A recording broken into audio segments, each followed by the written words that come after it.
বিগত সরকারের সর্বোচ্চ পর্যায়ে ব্যক্তিদের সংশ্লিষ্টতা খতিয়ে দেখে উনাদেরও বিচার করা সম্ভব বলে এটা আমরা মনে করছি। গণহত্যা এবং গুলিবর্ষণ এই সমস্ত ঘটনার বিচারের জন্য ইতিমধ্যে কিছু মামলা হয়েছে আপনারা জানেন, এবং আমরা নিজেরা রাজপথে থাকা বিভিন্ন ছাত্র সংগঠন, বিভিন্ন মানবাধিকার সংগঠন, জনগণের বিভিন্ন গোষ্ঠী দাবি করেছেন যে এটাকে মানবতা বিরোধী অপরাধ হিসাবে এটা বিচার করার স্কোপ আছে কিনা। আমরা সেটা খতিয়ে দেখেছি।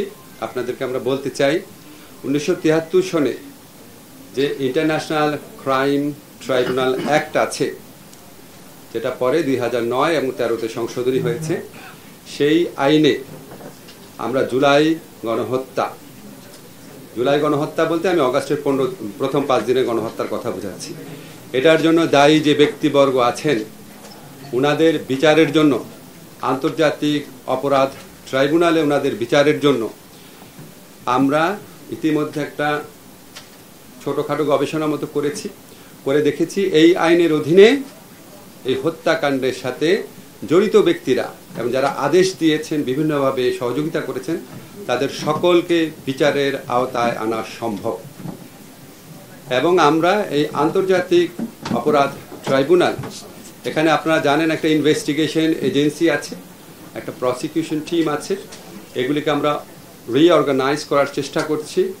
আদালতটা একটু পরে করব। আর এই ইনভেস্টিগেশনের ক্ষেত্রে এটা আমরা জাতিসংঘের তত্ত্বাবধানে করার চেষ্টা করছি। জাতিসংঘ থেকে আমাদের বারবার সহযোগিতার আশ্বাস দেওয়া হয়েছে। আমরা বিচারে সত্যিকারের স্বচ্ছতা, নিরপেক্ষতা নিশ্চিত করার জন্য আমরা জাতিসংঘের তত্ত্বাবধানে আমাদের ইনভেস্টিগেশন টিম থাকবে, তারা কাজ করবে জাতিসংঘের তত্ত্বাবধানে, সর্বাত্মক তত্ত্বাবধানে। সেটার লক্ষ্যে সমস্ত উদ্যোগ গ্রহণ করব।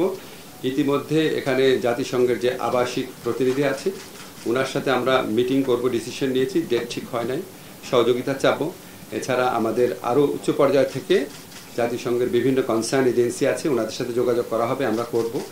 আমরা আশা করছি দ্রুত আমরা এটা শুরু করতে পারবো। এই হচ্ছে আমার বক্তব্য। আপনাদের কোনো প্রশ্ন আছে কিনা? হ্যাঁ, জি, আমরা সিদ্ধান্ত নিয়েছি, বিচার করব।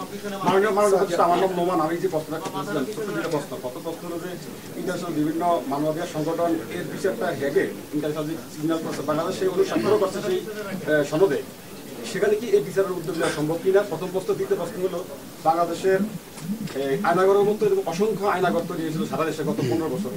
সেই আয়নাগরের যারা ক্ষতিগ্রস্ত পরিবার এবং ক্ষতিগ্রস্ত ব্যক্তিদের আপনার কি ধরনের প্রতিকারের ব্যবস্থা করবেন? আচ্ছা, প্রথম প্রশ্ন হচ্ছে, আমরা রোম স্ট্যাটিউট, যেটা বলে আন্তর্জাতিক ইন্টারন্যাশনাল ক্রিমিনাল কোড স্ট্যাবলিশ হয়েছে, আমরা রোম স্ট্যাটিউটের র্যাটিফাইং কান্ট্রি, অর্থাৎ সদস্য রাষ্ট্র।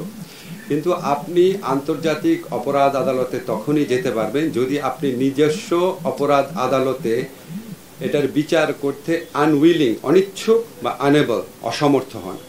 আমরা তো অসমর্থ না। আমরা এই বিচারটা করা যায় নাকি সেই ব্যাপারে আমরা বদ্ধপরিকর, এবং এই বিচারের আওতায় সর্বোচ্চ পর্যায়ে, বিগত সরকারের সর্বোচ্চ পর্যায়ে ব্যক্তিদের সংশ্লিষ্টতা খতিয়ে দেখে উনাদেরও বিচার করা সম্ভব বলে এটা আমরা মনে করছি। ভিকটিম পরিবারের ন্যায় বিচার পাওয়ার সবচেয়ে বড় একটা স্কোপ তৈরি হয়েছে। আপনারা জানেন আমাদের পুলিশ প্রশাসনকে কিভাবে ব্যবহার করা হয়েছে, আমাদের মন্ত্রীরা পুলিশ প্রশাসনকে কিভাবে ব্যবহার করেছে, আমাদের মন্ত্রী এবং রাজনৈতিক দলের নেতারা ছাত্র সংগঠন, ছাত্রলীগের মতো ঐতিহ্যবাহী একটা সংগঠন, বাংলাদেশের স্বাধীনতা সংগ্রামে অন্যতম ভূমিকা রাখা সংগঠন, সেই সংগঠনকে কি ধরনের সন্ত্রাসী কাজে ব্যবহার করেছে।